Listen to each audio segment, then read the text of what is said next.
And good evening. We are here in Grand Blanc, Michigan with the Universal Kidney Group. Tonight, we are at the Banquet. We're talking about kidney donation and how important this is. This is something that we've explored and talked with many of our community members before. On a number of our episodes, we're talking about the donation process and why it is important. We've got two personnel that we're going to talk with today. We got Wanda and Michael, who is here with us today, and we're going to have Wanda share her story about being a kidney transplant recipient. Wanda, it's so good to see you, and you're looking so well. Thank you. Good to be here. Tell us your story. My name is Wanda Baker. This is Mike. My family has what is called polycystic kidney disease, and it runs heavy in our family.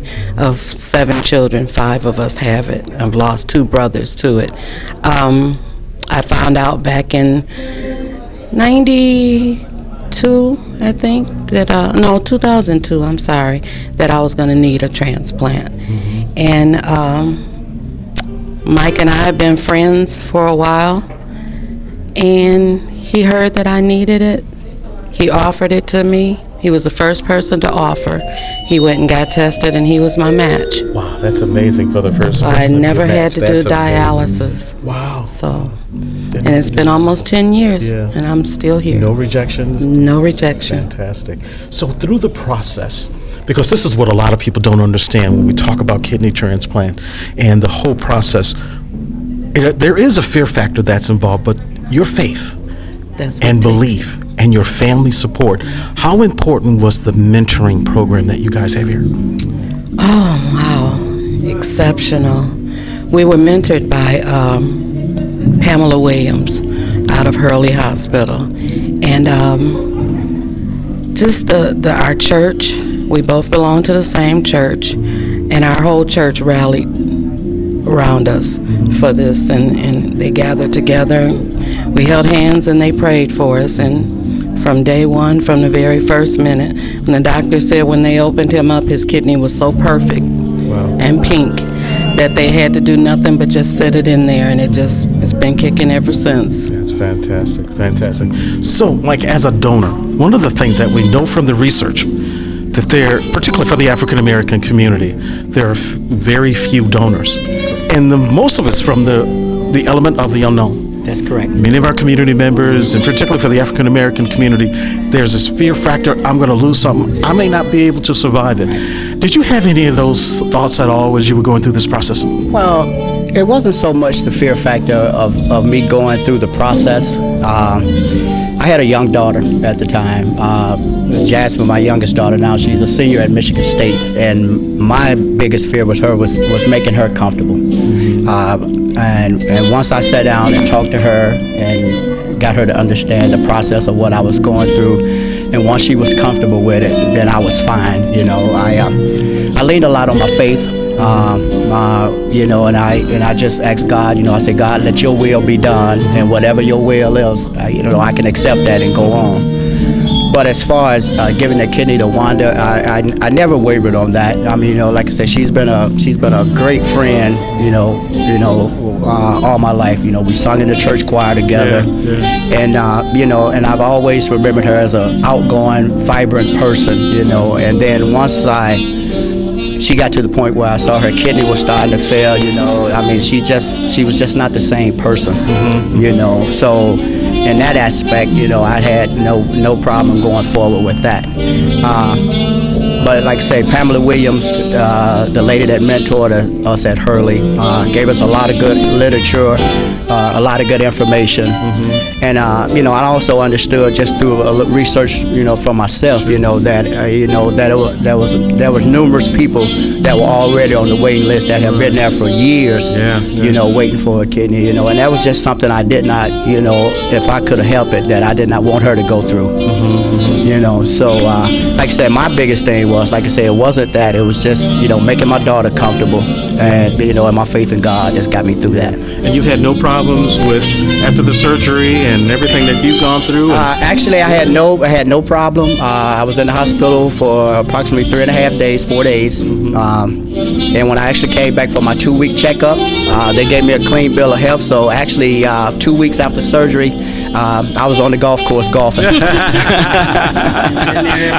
As I left the doctor's office, you know, he told me, he said, well, the only thing you can't do is, at this time, is lift weights. He said, it's amazing the recovery that you've done, you know, especially in 2 weeks. And I asked right then and there, I said, well, can I golf? He said yes. So when I got to the parking lot, I called the golf course and made a tee time before I even left the parking lot, and I was golfing the next morning. Was there a requirement for change in your diet? No. Once I left the hospital, everything was just like normal. Like I tell everybody now that asks me about the kidney donation.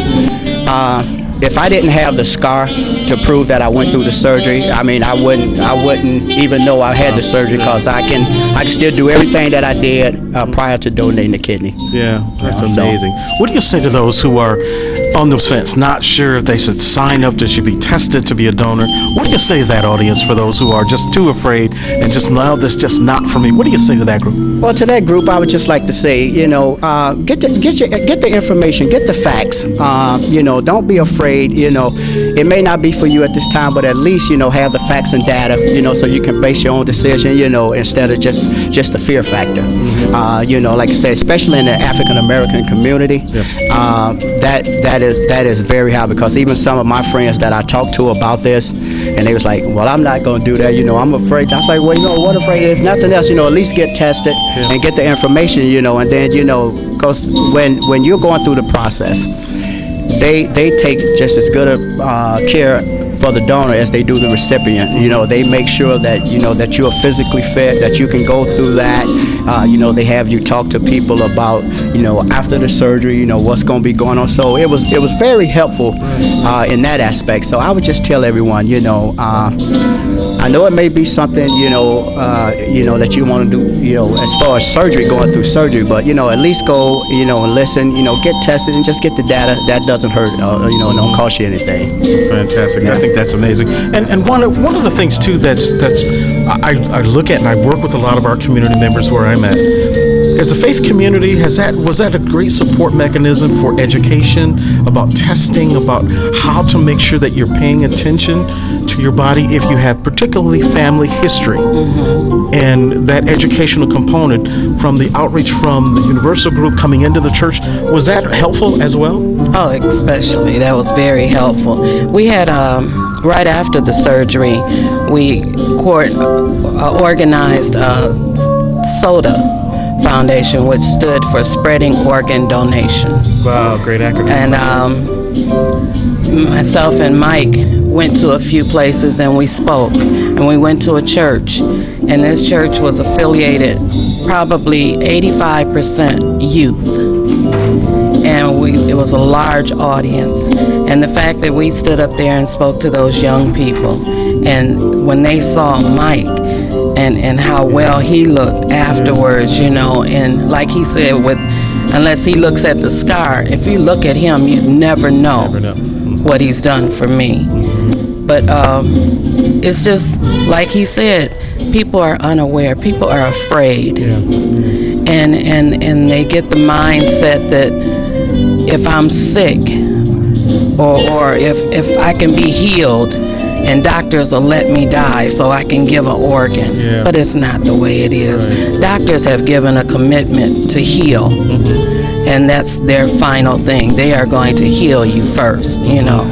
But by the grace of God, our situation was just so unique, just extremely unique. And the fact that no one in my family could donate to me because we all have the traits of this disease. So for Mike to do what he's done for me, it's awesome. Every time I see him, the first person is a complete match. That is just amazing. It just let me know that God has a plan for all of us. And when I met Mike, he hates for me to tell this, that I wanted to be his girlfriend. I was so attracted to him. And it just, you know. And we tried the dating thing, but you know, it just, you realize after a while, that's not why God put you two together. God had a plan, and we don't see it. but God already has it put together, and that's how it worked. That is amazing. That is what a wonderful story. I'm so excited to and having the opportunity to meet both of you, to hear this, but also to talk with our audience about how important it is to consider being a donor. This is such a worthwhile effort here in the greater Flint area. Please come out. We're going to put the 800 numbers and the contact information up on the screen so you know how to reach the Universal Group, but also how important it is that you consider being tested as well as monitoring your own health. Wanda, Mike, thank you so much. It has been my pleasure. Thank you so much. And be well. God bless.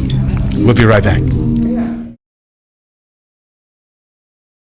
Good afternoon, and thank you so much for being here at the Universal Kidney Foundation Initiative here in Grand Blanc, Michigan.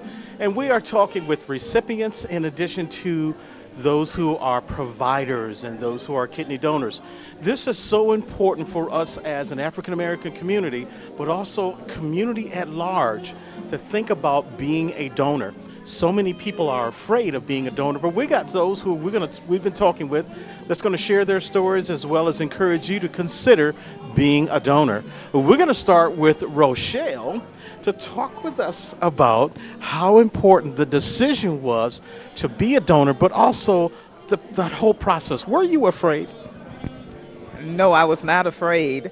My daughter had been on dialysis. It's a long story. I don't have time to tell you the whole story. But she was placed on dialysis, and she decided that she did not want to be on dialysis. She wanted a kidney. And I asked her, was she sure that was what she wanted to do? And she said yes.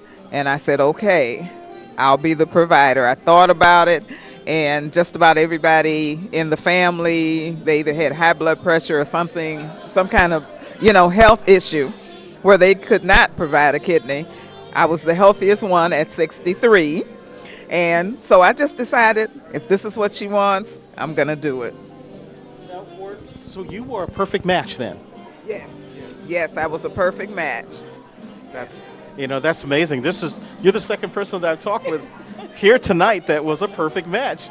And when you hear about, and I do a lot of research in my work with working with the healthcare entities around Southeast Michigan, and so many people who are on the waiting list for extended periods, and from little children who are on waiting lists that are on for months and are on connected to the machines and dialysis. So it's so incredible to have that ability to be a perfect match. Fear? Was there any? You said that there was no fear at all? No, because I had watched my daughter lose a lot of weight, and she had gotten to the point that, she wrote a check and it was like in scribble, and I knew it was time. It was time. It was time.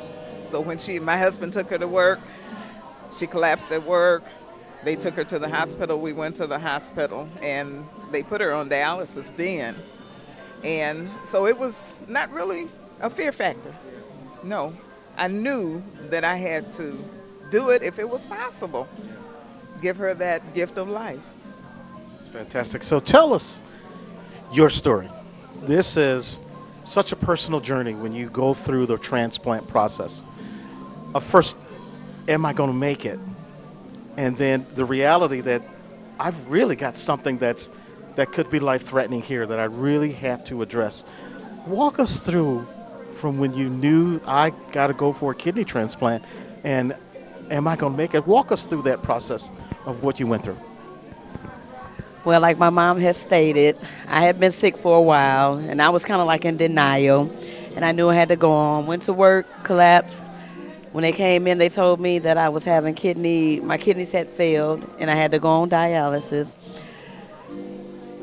I wasn't scared. I thought about it, and my faith in God is what brought me through. I said, okay, I have to do what I have to do to live.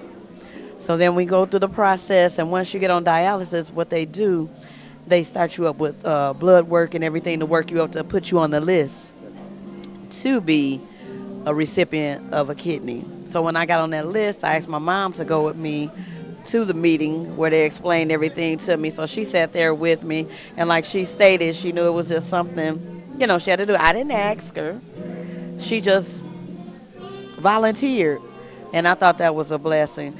So once I got my workup and everything. We went through a little problem there for a moment, but we got it cleared up because they was trying to say she was diabetic. And come to find out, they retested her. She wasn't diabetic, and everything was a go. And then once that was a go, I ended up with an infection. So then I had to wait a month. I had to put my transplant off for a month until the infection cleared up. Then it was a go. We went in and had the process done. Her process was fine. I had swelling. I went in weighing 167, came out weighing 187. So I had like 20 pounds of fluid on me. So that kind of worried me a little bit. But once I talked with the doctor and they told me we just have to work and get this fluid off me. So they dialyzed me while I was in ICU to try to get some of the fluid off of me. Then they finally moved me out of ICU. I was in the hospital maybe about 2 weeks, a little over 2 weeks. But the process in it, I felt that I was blessed because I came out of the surgery well. I could say well, even though I was swole. But I was just blessed just to have that process done. And it wasn't any fear in it. Because like I stated, my belief, it brought me through. So, yeah. So are you now serving as a mentor? That's something that I want to get into.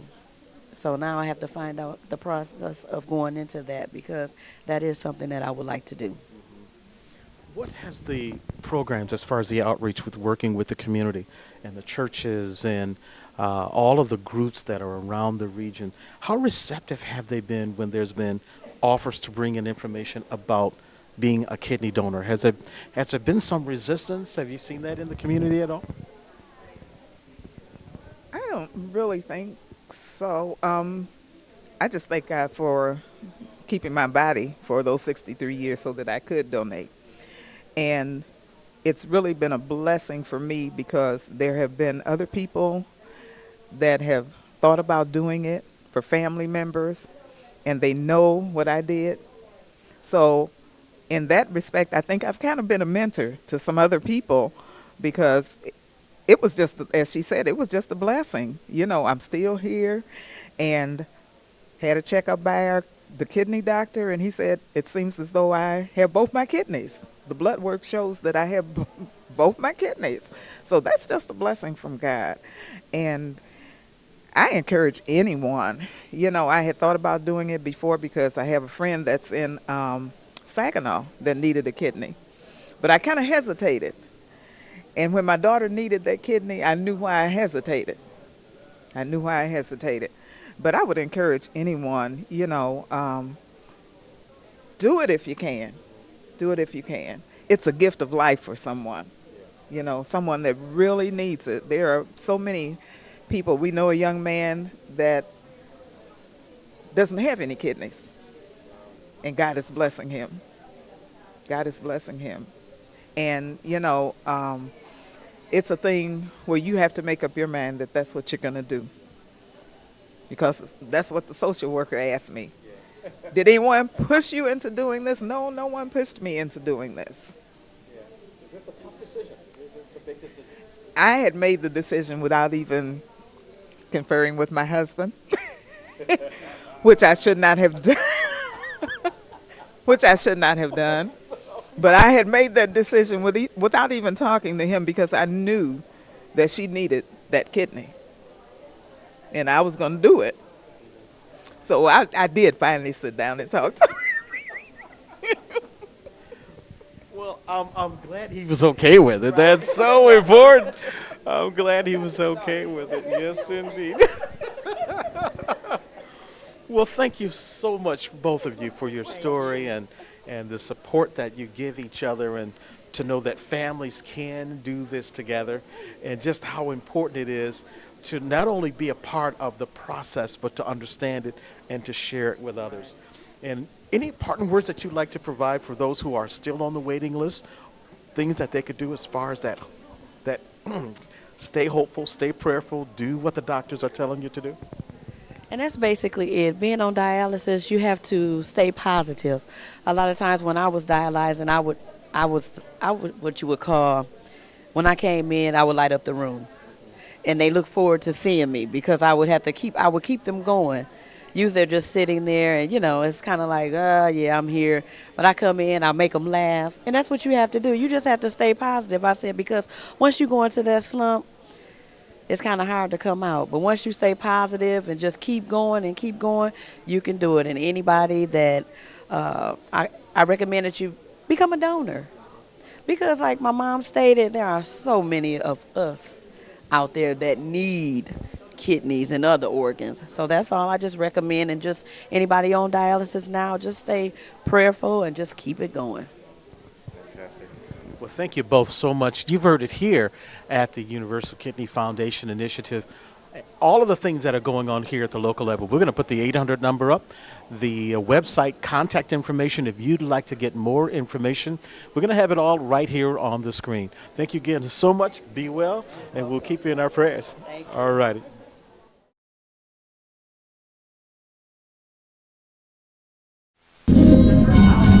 Okay, my name is Pam Williams, and I was a nurse over at Hurley Medical Center, and I was nurse manager for the dialysis unit. We had 3 units at the time, outpatient, 1 unit in center, and 1 CAPD unit in center. Also, prior to doing all of that, I was with the dialysis unit for 23 years, had family members that were on dialysis, took care of my dad also, who was a dialysis patient, and just to see them 3 days a week and have to be on that machine and give up their life and everything, and then to watch how tired they are after the treatments and things. So when I got into the transplant program and got to see the whole center, and it just made a big difference to see that they had a second chance at life. Normally after 3 years, if they're not working, then they get a chance to go back. Medicare stops. They're usually stable. They have the energy to do what they need to do. They can go back and get jobs. And it's just to see someone have a second chance at life, it makes me feel good. Yeah. And Rose, of course, was one of my patients. And I know she remembers that day. I think she was really scared, and I had to go in there. She had a room full of people. You remember, Rose? Yeah. Okay. Well, tell us, Rose, about, here, I'll have you hold the microphone, about not only the experience, but were you afraid? Well, really, I wasn't really afraid. I was kind of quiet because it was a new and different experience. I didn't really know what to expect, but I didn't have any fear because, with God, you don't have any fear. Oh, that's right. And He was with me all the way. And Pam and others that kind of became close friends of mine through the process, they helped me. They would come and bring videos and things to dialysis and do all they can, to make the patients more comfortable. Mm-hmm. And well, I was on dialysis for close to 5 years, and I went on the list, I think the 3rd year. They came to me and said, Rose, you comply, you're doing everything you're supposed to, and we want to, test you for a kidney. And so I passed the test, and about a year and a half later, less than a year and a half later, I did. Well, they called me 3 times, and the 3rd time was a charm. Yeah. So I got a kidney. It is working very well since 2004. But you were on the list then for 3 years? Well, no, I didn't get on the list. She was listed 3 years. No, I wasn't, because they opened up a new program where people that were like in their 50s and 60s, when they passed, their kidneys were still good. So they opened up a program, and I was in my 50s, and so I got an older kidney, and it worked very well. And so it's been working very well ever since then. I just had my Dr. Osama, I did my ultrasound about a month and a half ago, and it's working perfect. He's so satisfied. He said, Rose, you look good. I lost 15 pounds. He was excited about that. And then all through the time, I had great people like Pam and others that were supporters of the people on dialysis and kidney. I used to volunteer in for the Kidney Foundation, and used to be a volunteer in Hurley for, we train people that were going to get a possible kidney. And that was very good, but right now I'm going to something else. But it was an experience. It was different. I had some times where I cried. I cried one time, and a friend of mine from my church was at home and she talked to me. At that one time, I never cried anymore. I just went on forward. Yeah. You know, that's the thing now, move forward. And so right now I'm doing very well. So are you serving as a mentor right now as well? Well, I'm going to be going to a new program, and it's with the Cancer Society. Okay. But I was doing the volunteer work for a long time, and so now I'm making a change, moving forward to something else. But I was recommended for this program. I didn't have no idea. She just called me and said, "Well, Rose, you do this, you do this real well." So you know, I'm going to do it. Yeah. But like I said, I was encouraged. I had the best kidney doctor you could have, and that's Dr. Saeed Osama. I have to sing the song. And then I got this wonderful volunteer, head of volunteer services that recommends me for different things, which is, she's so wonderful. How important is a doctor-patient relationship? That is the most important thing, because you know what? He knows you inside and out. One day I went to visit him and I wasn't in a very good mood. I had to apologize to him. He said, "Rose, you don't mean no apology." He said, "You have those times." He said, "You're going to have those times." And I was just such in a bad mood, you know, and he understands. He is such a personable person. He act like he's my big brother. Yeah. And I love it. And so, and then he has some partners that are great too. And so, yes, your doctor is very, very important. And one thing, if you don't do what the doctor say, you know, you're not going to get any better. You gotta obey. Do what you're supposed to do. That's such an important thing about the process. Yes, it is. You really have to follow through. And as a healthcare practitioner, from your role, how important is it to get those who don't want to change, particularly with their diet and the things that they have to do in order to stay healthy? Well, it's like this. If they don't change, then they end up sicker. They end up more hospitalizations, you'll see. And normally, if they're going for a transplant, they have to be compliant, or we will not put them on the list. So normally when they come and they want a transplant, they're compliant. They ready. They're ready to go. So usually we don't have a problem. We don't have any problems at all with the compliancy then. Well, Pam and Rose, it has been my pleasure to talk with you both. This is such an exciting event to be at, and to see all of the great things that are happening here in the area in this area. And it's so important for our faith community and our churches, our outreach organizations, our clubs, everybody who's involved, is not to be afraid to come out and to talk with, as well as be tested, to become a donor. Okay. Thank you both so much. We'll be right back. We're more here at the Universal Kidney Foundation Initiative tonight. Thank you so much. Thank you so much.